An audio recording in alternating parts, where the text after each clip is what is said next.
And these were placed mainly towards the purchase of building materials, payment of labor, and, Mr. Speaker, construction costs. Mr. Speaker, I would like to briefly head off on the international scene. I represented Dominica at the COP26 in Scotland last year. And subsequent to that wonderful trip, we submitted an updated and enhanced National Determined Contributions, called the NDC, this year. By this submission, the Commonwealth of Dominica communicates in acknowledgement of Article 4 of the Paris Agreement. This updated NDC and its accompanying information replaces the 2015 NDC and is now considered as the current NDC. Mr. Speaker, I really want to salute the Senior Technical Officer Edgar Hunter and Senior Policy Officer Kimisha Thomas for their work on this wonderful project. Mr. Speaker, despite challenges, the commitment to enhance action and ambition, as well as lessons learned, affords the nation the opportunity to still maintain, Mr. Speaker, if not surpass its 2030 targets. Dominica's NDC is unique by the inclusion of targets for all three pillars of climate action: mitigation, adaptation, and resilience. And as a display of its determination to become the world's first climate resilient nation, this NDC has been enhanced through strengthened and additional targets and actions across all three pillars. Mitigation, adaptation, and resilience represents these three overarching pillars in the national global responses to climate change. And for our knowledge here and for the information to the public, mitigation refers to human interventions to reduce the sources of the sinks of greenhouse gases, and thereby slowing the rate of global warming. And adaptation basically refers to all steps taken to cope with the adverse effects, including an adjustment in natural and human systems. And resilience basically refers to the ability of a system or a community or society like ours exposed to hazards to resist, absorb, adapt, and recover from the effects of a hazard in a timely and efficient manner. Mr. Speaker, in Dominica, an integrated response is adopted with sectoral targets across all three pillars. The plans of action and commitments outlined under the mitigation, adaptation, and resilience components towards achieving of the Paris Agreement also support achievements of goals under all other international frameworks and agreements. Back home, Mr. Speaker, there is a housing boom in the Salve constituency. More specifically, in the Kainago space. And so the Kainago continue to benefit tremendously from the HRP, or the Housing Recovery Project. And Mr. Speaker, we have to be reminded, or we have to remind the listeners that it was designed by this government to replace destroyed houses. Also, it was crafted to build resilience in the housing sector. That is our HRP. And Mr. Speaker, the Ministry of Housing and Lands continue to manage this project. The unit continues to coordinate activities and technical services. And Mr. Speaker, it is financed by the World Bank. And I found out from my research through a $30 million grant and a US $10 million credit facility. Mr. Speaker, I really want to send off commendations to the World Bank. It was the first multilateral development bank to introduce what we call an IPP, which is an indigenous people's policy. And so in Dominica, the project takes into consideration the social, cultural, demographical, and political characteristics within the indigenous community, like the Kainago territory. And so, for example, Mr. Speaker, in executing the IPP, the project implementation unit hosted workshops for all contractors within the Kainago space to increase their capacity. The workshops were designed to build capacity on resilient construction techniques and safeguard requirements. Mr. Speaker, there are presently many Kalinago contractors on the project. I salute Team Free Africa, Charles Peters, Patrick St. James, Kevin Benjamin, Fordius Daru, Hins Vivi, Hewlett Lucien, F.L. Burt Valmont, Jumadin Frederick, Matthias Valmont, Ismail John, Hayden Charles, Elvis Williams, Patton Francis, and all their teams. Very, very excited for those folks. And so, Mr. Speaker, not only the HRP, we're continuing to construct 50 homes funded by the European Union to the tune of $10.6 million. Mr. Speaker, the homes are distributed in 5 lots. The lot in Concord, 6 homes, is 50% complete. We will be ready by September. The lot of 8 homes in Baraka, 95% complete. I was told it will be ready. These homes will be ready next week. And the homes, 12 homes in Sineku, are 50% complete and also expected to finish off in September. So, Mr. Speaker, I'm very, very excited about these developments within the housing sector in the Kalinago space. Mr. Speaker, the Kalinago heritage is now a tourism pillar.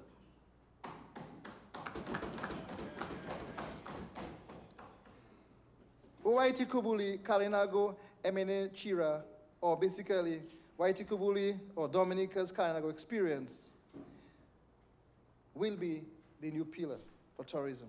And so, Mr. Speaker, there will be new tours and experiences in the Kalinago space. Because, Mr. Speaker, there are many features in the Kalinago space which will be part of comprehensive tours.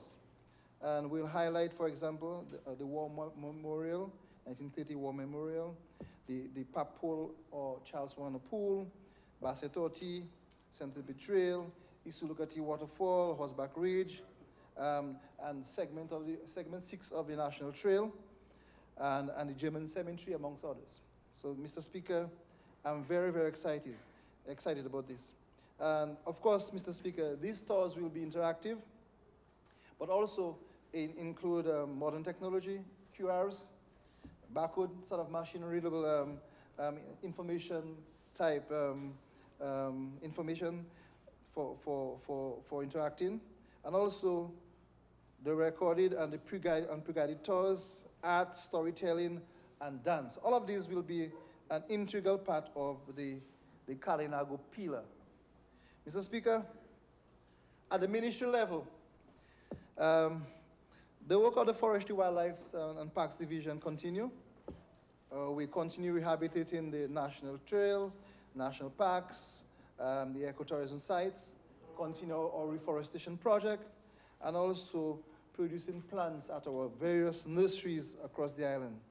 Mr. Speaker, we have contracted a local company to do an audit of the WNT, the National Trail, and they will also provide designs and also provide supervision for the works on rehabilitating the entire National Trail, all of the segments.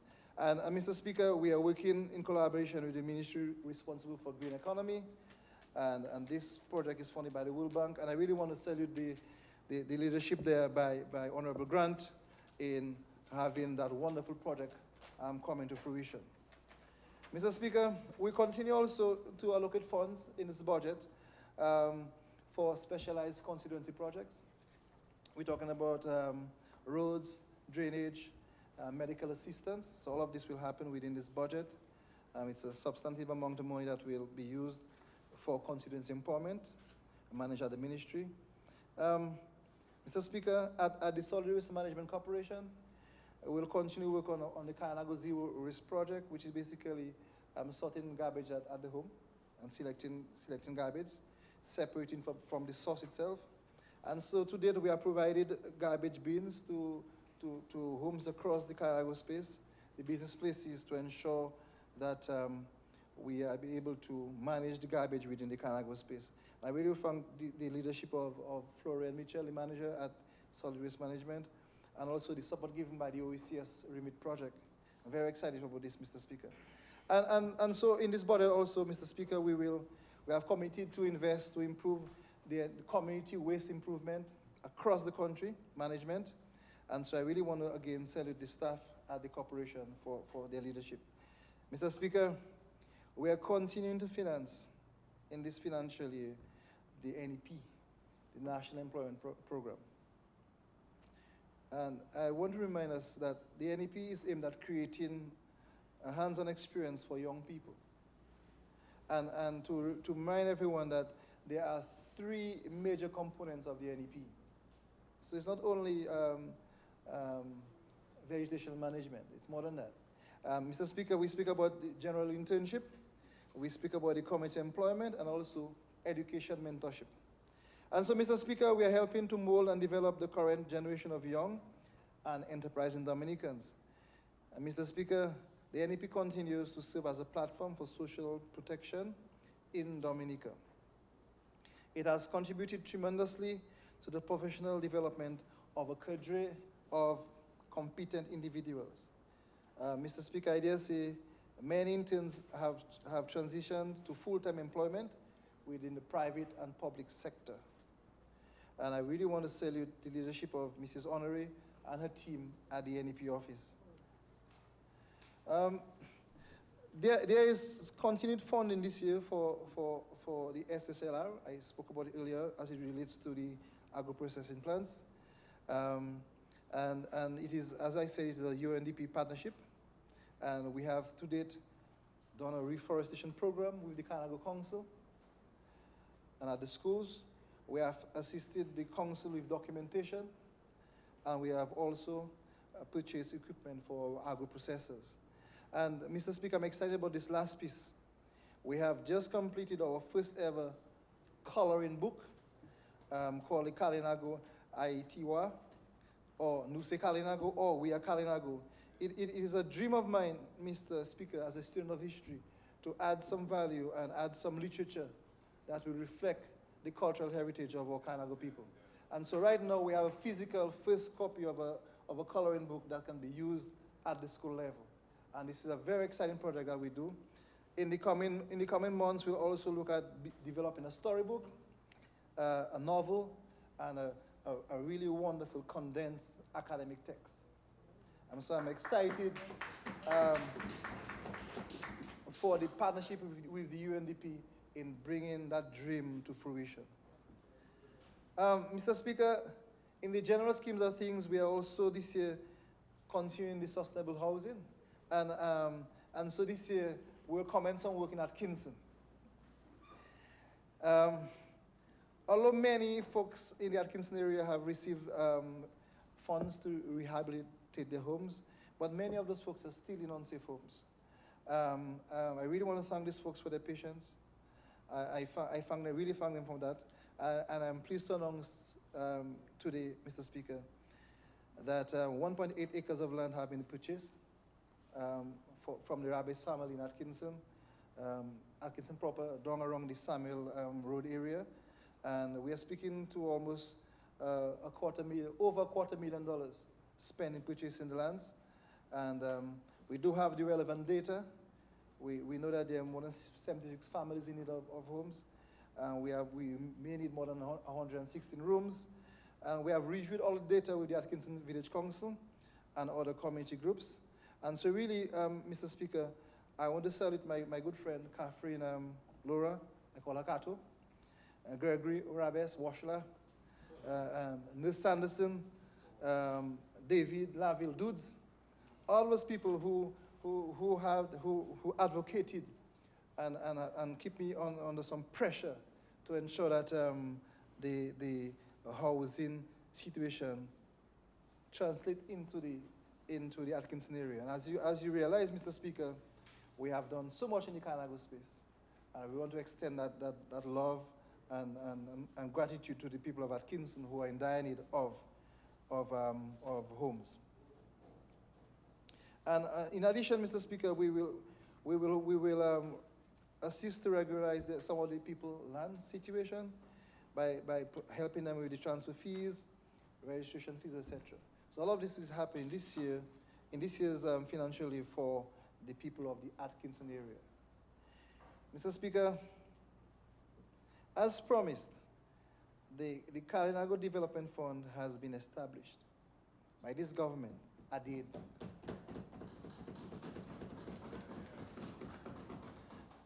Mr. Speaker,